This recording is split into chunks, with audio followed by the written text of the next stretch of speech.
Welcome to the Whole Enchilada, a community of high achievers that fight the status quo, rebel against mediocrity, and make life happen. Let's go. Hey, Enchilada Nation, really excited about our conversation today. It's been interesting.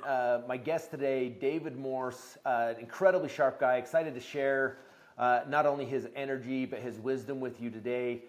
David and I think the first time we met was in Lake Havasu when we were both teaching at the same event out there. We may have had a couple of run-ins before that, but I think that's the first time we had an actual conversation. Is that right? There's no such thing as knowing someone until you've been on a boat on a lake with them. So yeah, that's when we officially met, man. Yeah, that's awesome. That's just for future reference. If anyone's ever having us out to speak at an event, we require a boat and to go out on the lake. Not really. It was an unexpected surprise, but it was fun. Hey, speak for yourself. I do expect a boat. That's part of my professional fee. The diva wants a boat. I'll just come bring value. No, but Vicky and Lisa are such great hosts out there in Lake Havasu. They are. And it was fun to get to know you there. And then just from there, it's been fun to follow your career and your path and your leadership a little bit closer, and spend some time together. So I've been really excited about our chat today. I will say real quickly, I think you just celebrated a birthday. Is that right? I did, man. I'm feeling old. You can't say I'm feeling old to the guy that's got you by several years and a lot of gray hair. Oh, hey, I hope I look like you in however many years. Like you're probably only like 8 years older than me, man. I'm 44. What'd you turn? I turned 34. 34. Oh, I'm a decade older than you? How come in my mind, we're the same, and in your mind, I'm an old man? How does that work?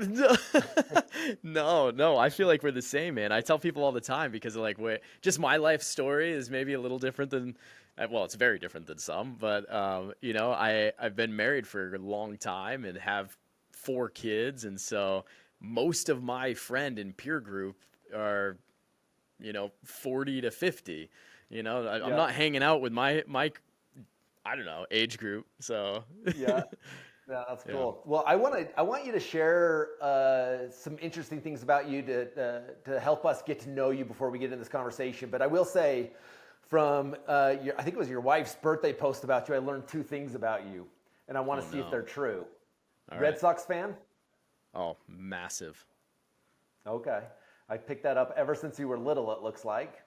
Yep. Ever since I was little, I will never forget getting beer thrown on me, not once at Fenway, but twice in the same game. Red Sox Yankees, pre-2004 World Series. There is nothing in sports as tense as the bleachers pre-World Series 86-year drought as there was. I was 9. I was there with my Little League team, and 2 dudes threw beers on us. They didn't, just ruthless. And you were there with a bunch of other little kids? Kids, man. That's hilarious. That's actually pretty funny. Dead serious. Actually, I have not seen Red Sox play in Fenway, but that's a bucket list item for me. I'd really love to do that. What are you? Are you a Rockies fan, or who do you root for in Utah? I love baseball, but I'm always, not always, but some years I've been embarrassed to say that I do love the Diamondbacks just because living in Arizona for so many years, and then I also have really enjoyed watching the Cubs play. Particularly because spring training, they come right. They're literally a stone throw away from my office in Arizona. Nice. They come down for the Cactus League, so I love to go watch them play. But I just love a good baseball game in general. Oh, nothing beats hot dogs. Second thing I learned about you that I want to know if it's true. All right. You prefer double stuffed Oreos over single stuffed Oreos. Bro, talk about the whole enchilada. You got to have that double stuffed. Yeah, and I don't know about you. I talk about balance, and it gets out of balance. You've got too much cream in the middle. This is a hot debate at my house, by the way. Okay, so when they got into they have the extra double stuff and they have all kinds of the different versions now, and that's overkill. Double stuff is perfect, and I don't know if someone with your physique has any like food vices, but I can sit and eat an entire Oh, carton of Oreos with a glass of milk. Like I'll slam that any day of the oh yeah. week. I will tell you, there's been a couple of times where I've sat down with a container of Oreos and milk because you can't eat them without milk. No, And I asked myself, like, who else has been eating these with me? And it's literally me. just you. Yeah, yeah. I know. Oreos are a good time. Well. That being aside, it was. Hope you had a cool birthday. Tell us a little bit about you. You told us a little bit that you have kids. What should people know about you before we jump into a deeper conversation? Man, what should they know? That's an interesting question. What I hope people around me would say, maybe I'll say that. I hope they'd Like it? tell you that that I'm an authentic leader who leads from a place of impact and genuine desire to unleash other people's potential. My resume, if you will, I've been in real estate for like 8 years. I was a realtor. I got into brokerage management really quickly. I have had a track record of some pretty massive success in terms of recruiting. I'm a real estate investor. And right now I get to serve about 1,150 agents as the CEO and general manager of 4 brokerages. We have 14 offices. We do, we've done $1.5 billion in volume year to date. We will hit 3 billion in volume this year. We control about 8 to 9,000 transactions a year. We have several joint ventures in different verticals. So we're doing all those things. We just launched an insurance company yesterday, actually, which was a great birthday present. And really, my passion, man, is around my personal mission statement, which is to unleash other people's potential so they can live big, joy-filled lives. And what fills me up is being able to help primarily real estate agents, but also have had the opportunity to coach, other business owners, is just to really help them like get over either limiting beliefs or blocks that they may have tactically and help them to elevate to the next level. So that's Yeah. that's what I'm about. As you kind of describe that, it makes a lot of sense why I resonate a lot with your energy and what you're about. Even though we're not almost the same age, but not quite the same age, like we're really on the same leadership journey. And I'd like to dig into that a little bit. Someone asked me the other day, talking about supply chain and if with construction over the last couple of years, how a lot of things have been in back order and you have to wait for things. And essentially their question was, what do you feel like is the most underutilized resource or thing on back order right now? And I thought about it for a minute, and really what I told them, I said, honestly, do you want to know what I think is in most shortage in the world right now? And they were expecting something along the lines of concrete or drywall or something like that. And my answer was leadership. I said, I think people are starving for leadership right now. And I think over the last several years, the wind's been in our back a little bit, where maybe a mediocre leader could have been perceived as a great leader. And when the wind turns, the captain of the ship is going to be exposed really quickly about whether they have the skill set and the leadership to be the right leader at that time. And so I think it's interesting right now that either people have to step up and become better leaders, or really tap into their leadership box, or they will be exposed as a fake, that they really don't have the leadership skills in the market we're in. Any thoughts on that? I'd completely agree with you, and I don't know if that's a new phenomenon that it's on back order. I just think there's far fewer people who understand and really view leadership as something to be mastered. And I've been fortunate to be around this conversation of leadership ever since I was really little. I'll thank my father for really, really pouring into me. I remember getting out of the car for school, and his parting words to me would be a leader today. And so from a young age, having to work out in my mind, what does my dad even mean by that? You know? And I don't think that is a skill set or a conversation that many of our peer group has had. And so I say all the time, Marcus, like when I'm talking to a mega agent, right? A mega agent who is going to start the team building journey, I say the biggest shift that you will ever make in your business is from salesmanship to leadership. And I mean that, because being a good salesperson is not the same as being a good leader. And I've seen, as I'm sure you have, many, many business owners sink their ship going from solopreneur to to leadership. And so, yeah, I think you're totally right, man. Yeah, I actually love that phrase, salesmanship to leadership, because as I'm coaching agents on the same thing, the way I phrase that is, I want to be very clear with you. The skill set it takes to be a phenomenal real estate agent is significantly different than the skill set it takes to be a great leader.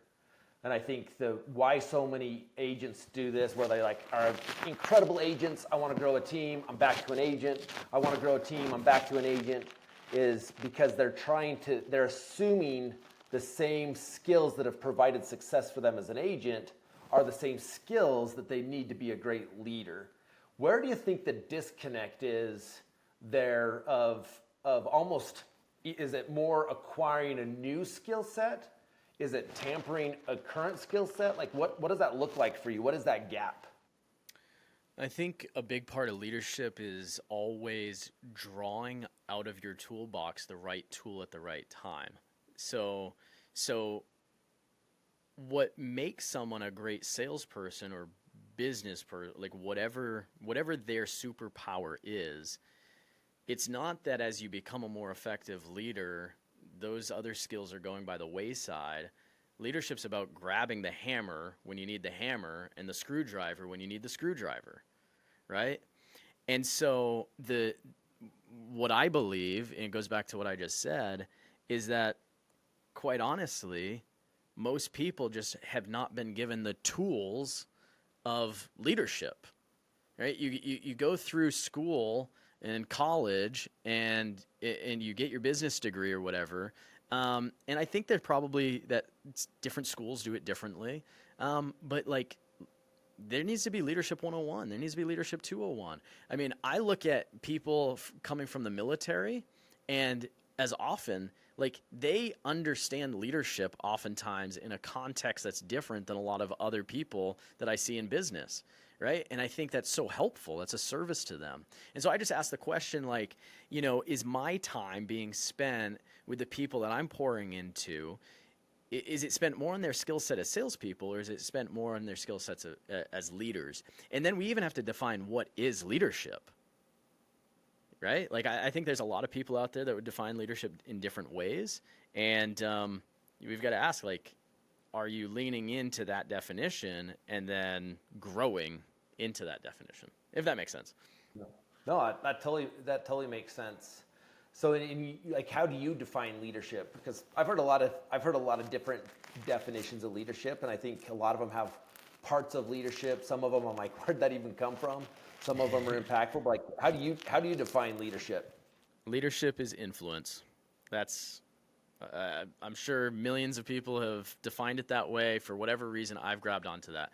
Because here's the thing, not all leadership's positive leadership, right? Some of it's negative leadership. It's just influencing something or someone in a certain direction, right? And so I believe it's influence. And so what type of influence am I trying to create for those people around me? How do you define it? No, I don't know if you saw, I smiled when you said that, because I define it exactly the same way. I always say leadership is influence, nothing more, nothing less. And I actually loved that you said that there's a lot of different types of leadership. I think we automatically think that all leadership is positive.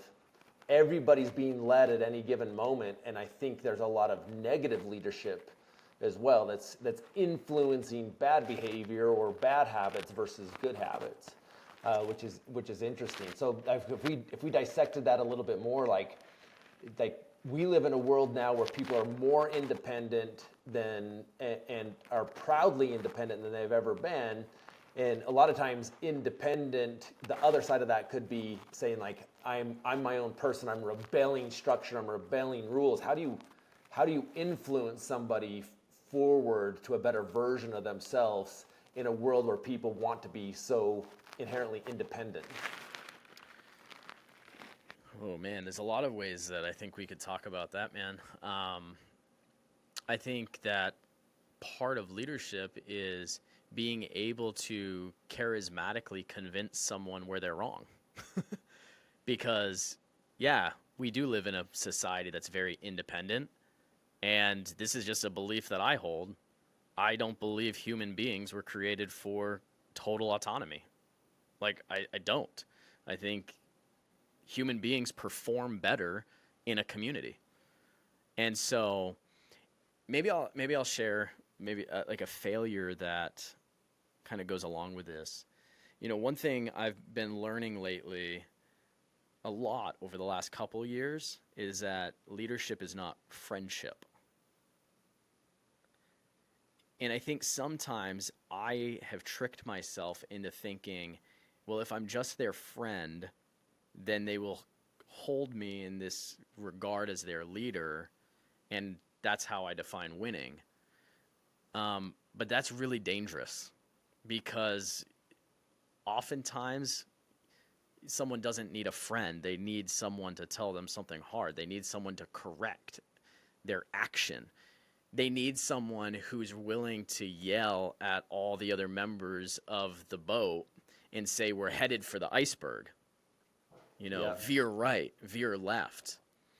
And, you know, as a young leader, especially leading a pretty big organization, there's been times that I can point to where I did a disservice to the people I led because I was trying too hard to be their friend versus being their leader.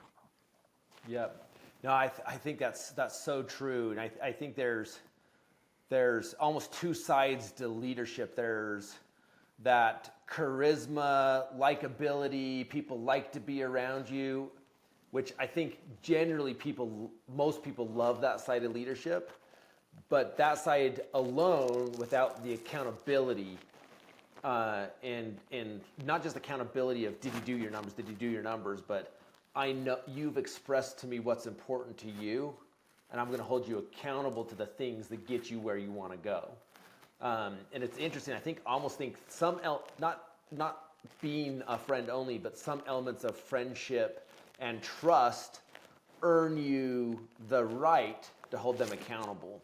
And that's kind of how I've like balanced that out in my own brain of like, I've got to do the work to earn the trust so that when I do have those hard conversations, it's not a, who the heck are you to say that to me? It's like, oh, okay, I'm listening. Do you find something along those lines as well? Yeah, what you're talking about sounds really similar to this framework that I just think about a lot, which is just emotional deposits and withdrawals, right? Like there's a ledger that does exist in any relationship, and it doesn't make us transactional. It's just it's true. And the more emotional deposits that we put into a relationship, the more withdrawals we can make from it. And I'd consider an accountability conversation, maybe a hard, fierce conversation, a withdrawal. We're depositing in them, yes, because it's moving them forward, but it's a withdrawal in that, it's not going to make them feel good in the moment, right? And so I'm constantly thinking in terms of that, like, emotional deposit and withdrawal. And if you're not willing to make the deposits, then, yeah, you have no right to make those withdrawals. And so, I think that I get out of whack. I can't speak for other people, but I get out of whack when I'm just like only depositing and forgetting that, okay, you know what? yeah, this person has told me what's important to them. I've got to make a withdrawal here and have this difficult conversation. Yeah. And I think Yeah, I I think don't that's know. I think that comes back to like security and like who you are and yourself. Like, you know, if they take this the wrong way, like I have to be secure enough to be like, you know what? That's okay. They might not like me for this, yeah. but that's okay. I know I'm doing the right thing. Yeah. Yeah, I think I'm thinking of a couple of the leaders that I coach that have had someone in their organization leave or something along those lines. And as you were explaining those deposits and withdrawals, you know, they come back and say, I did this for them, and I know their kid's birthday, and I sent them flowers, and I did these things. And in your mind, you're like, I poured my heart out to this person, but maybe what that person needed was somebody to be like, all right, let's talk real. Your numbers are down, which means you're not taking home the money you need to take home, which means your kids might not go to college or something along those lines, right? Or whatever it is. And maybe we've loved ourselves out of leadership roles with people by doing too many withdrawals, which almost doesn't, on a piece of paper, doesn't make sense. But the way you articulate it, I was like, man, that resonates.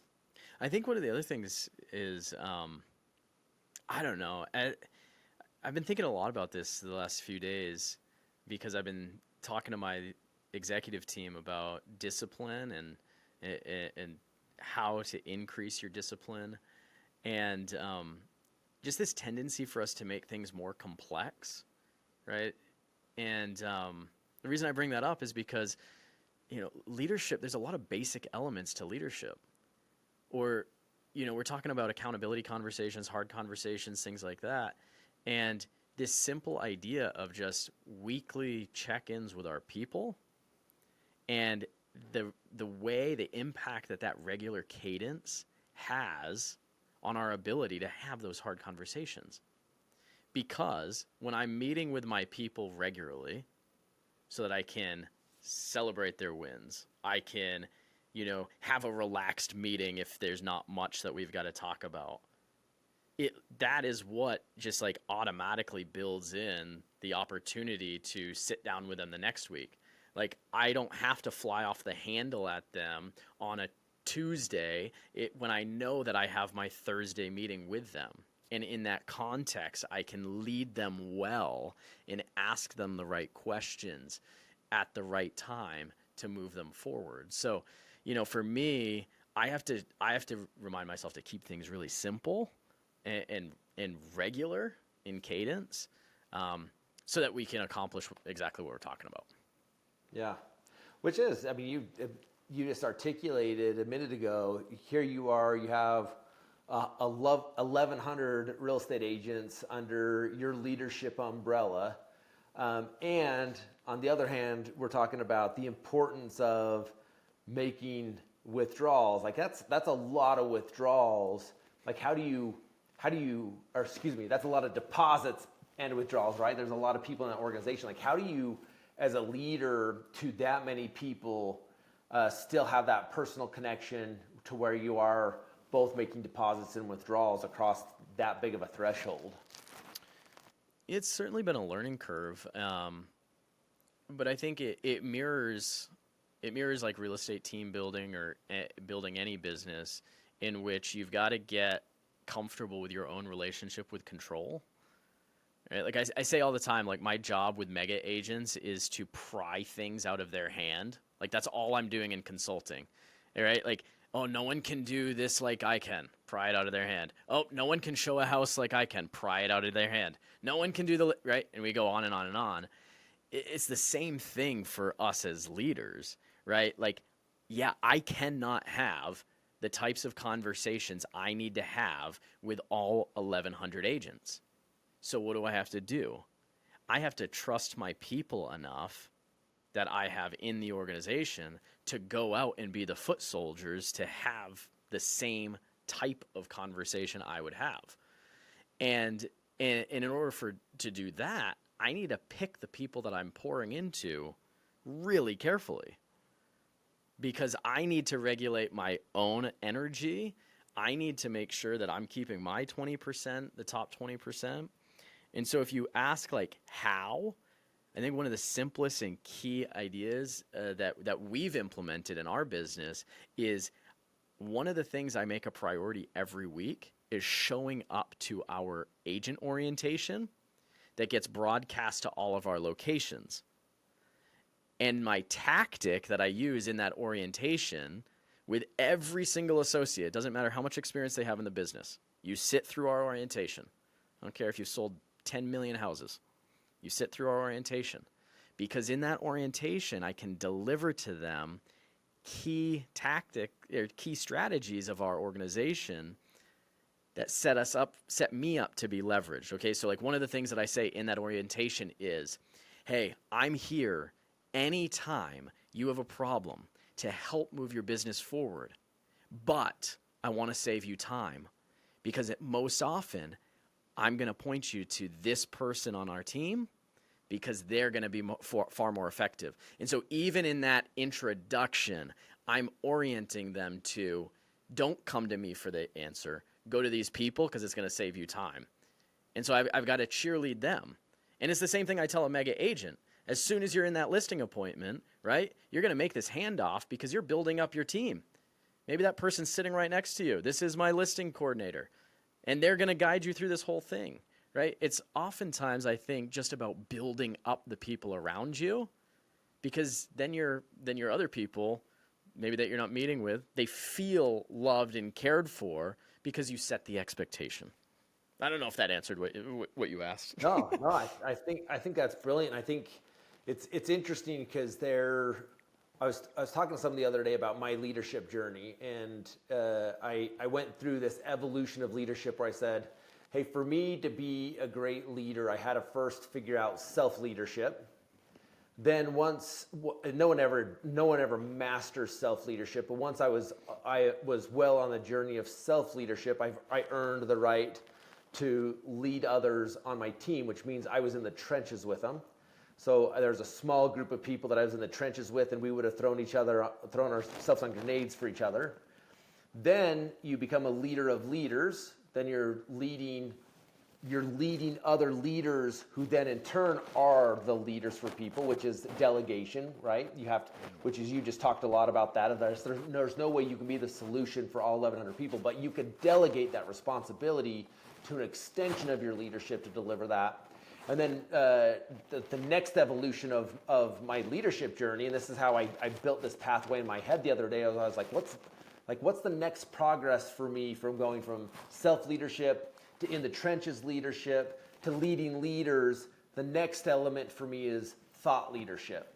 It's what's in my brain and what's the problems I'm working on solutions for in our industry and the future. Can I put my energy into thought and solutions that then lead and inspire leaders of leaders, who then inspire leaders that are in the trenches, that then also inspire self-leadership? Does that make sense? It makes perfect sense, and I think we're living in an interesting time in history where,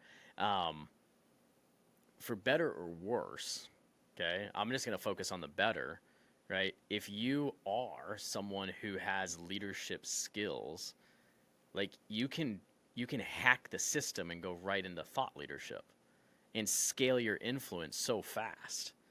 And I think that's a really good opportunity when stewarded correctly. I came to Arizona like 5 years ago and I didn't know a soul. So I leaned heavily right into thought leadership as the gateway to gaining the right to go lead other people. Now, I screwed up. I fell on my face in a lot of ways, and yet the thought leadership piece, I think, is essential in this day and age if you want to move fast and at the velocity that the market moves. Yeah, I agree with that. That's a good point. You've mentioned a couple times the skill set to be a leader, or the skills of a great leader. I'm curious, and I was flipping back on my journal here a second ago. One of the guys that I'm coaching right now he's such just a kick butt entrepreneur, gets so much done, and he reached out to me recently. He's like, hey, it's come clear to me that I need to grow my leadership skills, and he hired me to coach him on growing that. And one of the things I sent him the other day is I outlined a couple leadership skills that I wanted to have him grade himself on a scale of 1 to 10, so we knew where to focus our efforts. But I'm curious what your list of skills, like necessary skills for a phenomenal leader, as you keep saying, the skill set of a leader. I think a leader has to, number one, be a vision caster. And what I mean by vision casting is they have to be able to paint a picture of a compelling future. Like no one wants to follow someone who is an impressionistic painter and it's just murky. The more crystal clear that you can paint this picture of why being around you and with you and on that journey, the more effective. And that is a skill, right? It takes an ability with words, okay? It takes an ability with communication, and so that would be the second thing that I would say. It's not just vision casting in theory, it is the communication of that vision with words, right? And so, I think all leaders in this, across history, I don't think you can point to an effective leader that was not an effective communicator. And so those are two things. I believe that a leader needs to be introspective. And I would say introspection is a skill, okay, because it requires, you just mentioned your journal, it requires a person to slow down, take inventory of themselves, and then be able to do something with that information. So you're gathering data about yourself, and then you're taking action to do something different if necessary. Those are three things that come to mind: vision casting, communication, and introspection. What's on your list? I love the idea of the introspection there, which isn't to be confused with an introvert, right? I think we live in such a fast-paced world that even if in the moment you have a question like, what should we do about this? Like you could go to Google, you could Google it, you could tell ChatGPT to write your whole essay on it, right? Like I think we are missing that element of introspection, of slowing down. And it's interesting, I actually shot a video today on this exact topic of you got to slow down and look at all possible solutions and then think through which of these options serves me the most short term, which of these options serve me the most long term. Generally, it's a different option that will serve differently on those. And then I think as a leader, the last question you ask is who else is impacted by each one of these options?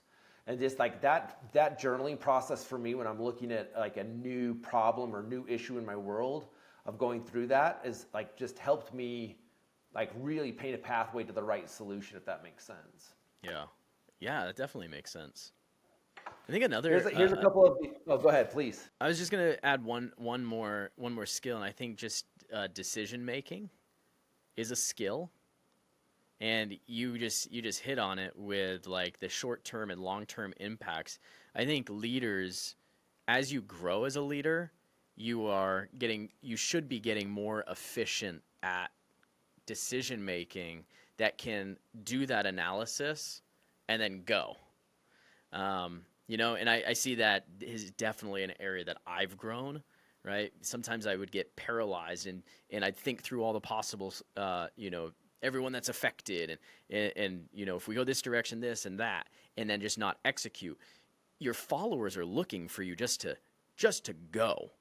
If they already buy into the vision and they already trust you, right? They're choosing to follow you. Then when they come to you, they just oftentimes want you to make a decision, even if they disagree with it, right? And so I think that that's another skill that needs to be honed, is the ability to decide. To decide. Yeah, I agree with that. I read an interesting little poem the other day that I thought was so introspective. It made me think through that is such a problem in our industry right now where I'm going to butcher it, so it's not going to sound like a poem, but in essence it says, have we got so busy gathering wood that to build a boat that we forgot where the boat was going to go. And you think about the people inside your organization that were like, no, we need to do this. We need to get this done. Where are we at in these numbers? And then if I go back to that person and say, hey, but do you know how that plays into the bigger picture of where we're going? And why is that important to you? Or are they just like, no, I just know I'm gathering wood, right? Yeah. Which is, it just hit me like a ton of bricks when I read that. I'm like, oh man, if we got so busy gathering wood that my people don't know, they don't remember where we're going. My business partner Kristen's favorite question to ask, it almost like I tell her this. It almost annoys me sometimes because she says it so much. But it's what problem are we trying to solve? What problem are we trying to solve? Like you're getting way too in the weeds. Zoom out. What problem are we actually trying to solve? It's actually a pretty brilliant question to bring things back to, because it's so easy to get in the weeds and go down these little rabbit holes. So here's a couple other things that were on my list this was a quick list I threw together. I'm curious to see if any of these jump out at you that you want to make a comment on. And I won't repeat the ones you said because I think you're the only one I didn't have on the list that you had was that introspection, which I think is a great one to add to the list. I think it's important to learn how to manage conflict, which is a skill. Motivate others, delegate, critical thinking skills, which I think falls into the decision making, is like really like critically thinking towards the decision. Taking initiative, you talked about that one of just like once the decision's made, you got to get after it. Positive attitude, and then just always, it's going to come back to self-discipline. I'm a big believer that if you're a leader and people see you not leading yourself, it gets really hard to get excited about choosing them as a leader. Yeah. I think I definitely agree with all those things. I think that when you're modeling leadership for other people too, there's a buzzword, and maybe we can bounce around on this for a second. There's a buzzword around authenticity, right? And leaders are authentic. You can actually damage your people sometimes by trying to be authentic. I really believe that. And there was this. There's actually a religious teacher who wrote this. She said, when you're leading others, you need to preach from your scars, not your wounds.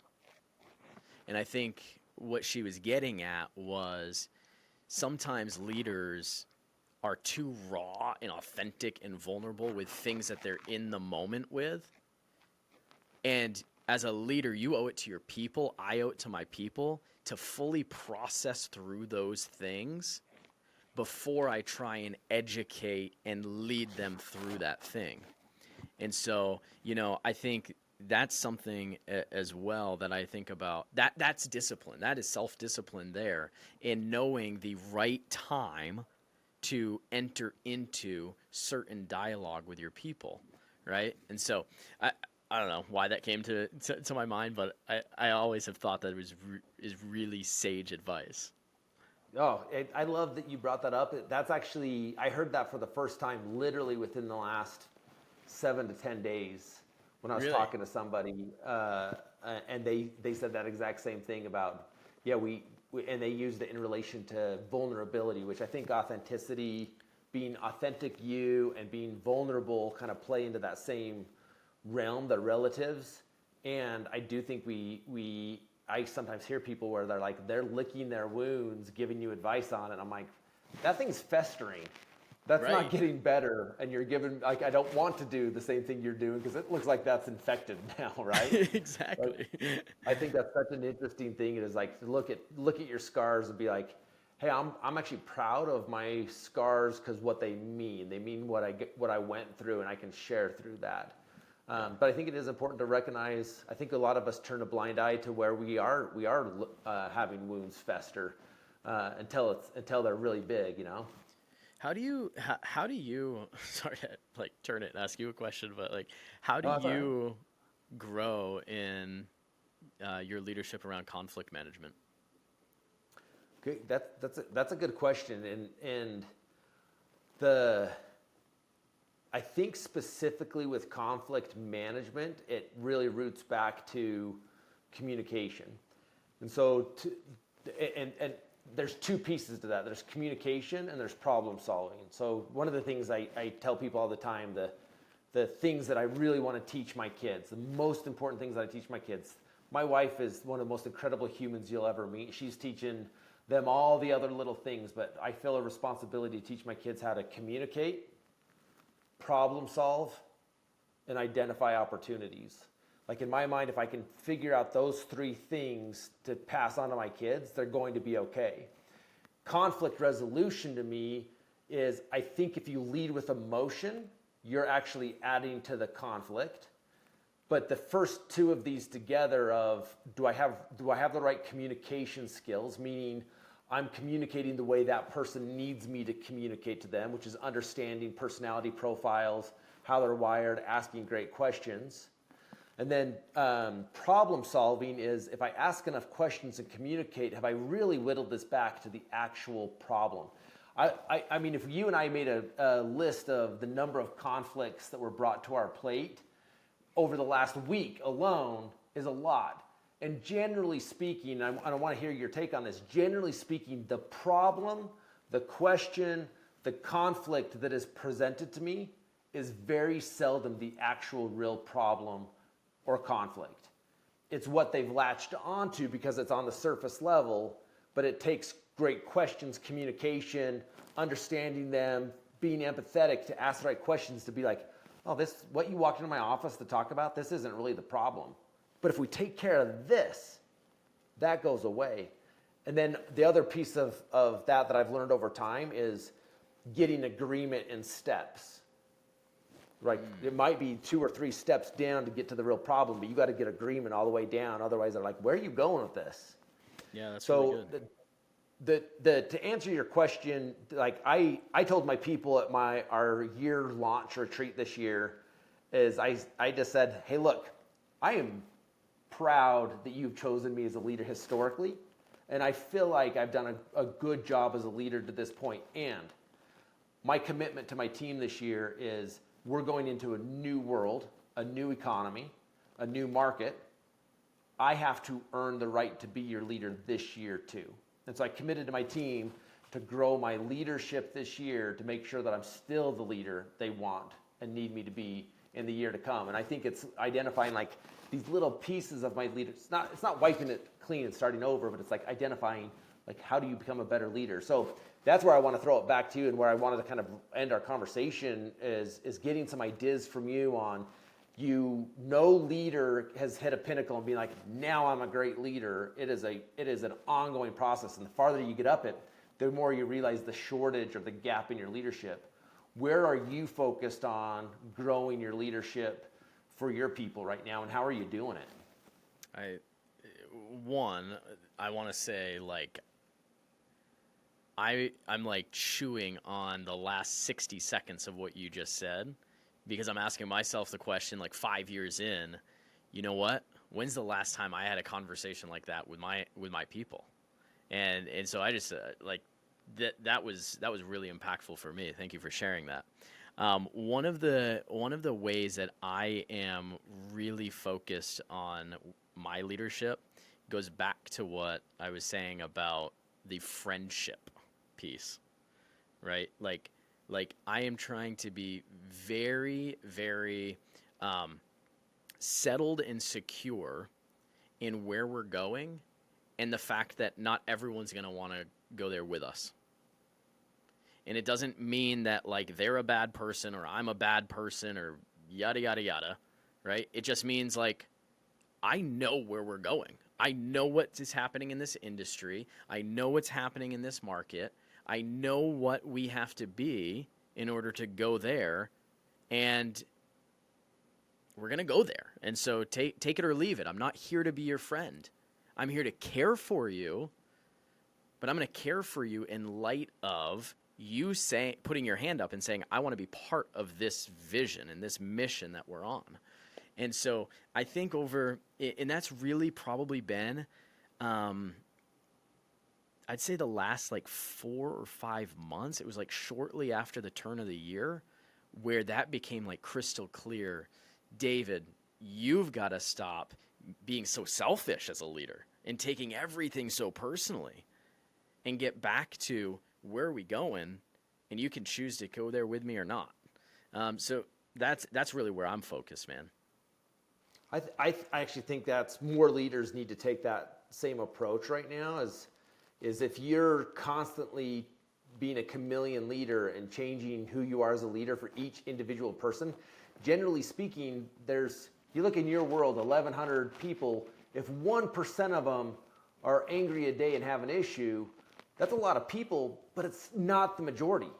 There's 99% of the people are still counting on you and committed to the vision that you cast for them. They're just don't happen to be the ones bringing the problem to the table. But if you stop moving the ship forward to deal with that problem, if it's not in alignment with the vision, you're actually being a disservice or a anti-leader to the other 99% that are counting on you moving the organization forward. I actually love that you said that, because that's very much in alignment with like where I'm focused with my leadership right now, is saying I've got to be so committed to the right vision for the right people and be okay that it's not going to be the right solution for everybody, but there's enough people that it is the only solution for them. And I got to commit to be the leader to take it there. So it actually means a lot to me that you said that, because there's times I question, am I focused on the right thing? But to hear another really committed leader think about that, like reaffirmed that for me. Thanks. Yeah, no problem. And I think it was I really started focusing in this area when a fellow leader that we both know, Ben Kinney, actually looked me in the eyes and he challenged me and he said something to the effect of, drama dies without an audience. And I was like, oh wow, drama dies without an audience. And it was around this idea that I was allowing drama to grow and tricking myself into, oh, I'm being a good leader because I'm listening to them and I'm letting this, but it was just taking us off track from where we're going. Yeah. Yeah. Man, you're such a stud. I really appreciate you sharing with me today. And I look at you at 34 years old, and I look back at where I was at 34, and I was really proud of the success I had at that point. And I just wish that I had the same success and skill set and resolve that you have at 34. I just been thinking how much that would change where I'm at, even at 44 years. I'm excited to watch your career, man. Excited about the friendship. As we wrap this up, I know you've got, in addition to your investing in your leadership, you've got an incredible podcast. Where would you want our Enchilada Nation to lean into you, learn more about you, follow you? Can you tell them a little bit about that? Yeah, sure, man. And that's really kind of you. Lots of failure. Lots of failure. But you can connect with me on Instagram. That's the easiest, at David D. Morse. It's Morse like Morse code. Beep, beep, beep, beep, beep, beep. Morse. So my handle is at David D. Morse. You can from there get all of our content and the Real Talk podcast, as well as be linked up to all the brokerages that we operate across the state of Arizona. Okay, awesome. Any final parting words on leadership or ahas you had from this conversation you want to share? I think the last thing I'd say about leadership goes back to what you and I said earlier in the conversation. You're always leading in a certain direction. And so I would turn this podcast off if I was a listener, and I'd ask myself the question, am I leading people in the direction that I would want them to go? Just that simple. Love it. All right, Enchilada Nation, I hope you got as much out of this conversation as I did. I took a page of notes here. Normally, as you know, I love to share one of the quotes that stuck out to me from the guest, and I'm actually going to share a quote of David's father, actually, on this one, and just challenge you, be a leader today. Be a leader today. I actually love that he challenged you with that. Enchilada Nation, thank you guys. Continue to lean in. Make sure to click like, subscribe, and continue to lean into the content. Appreciate you guys. Go live life on your terms.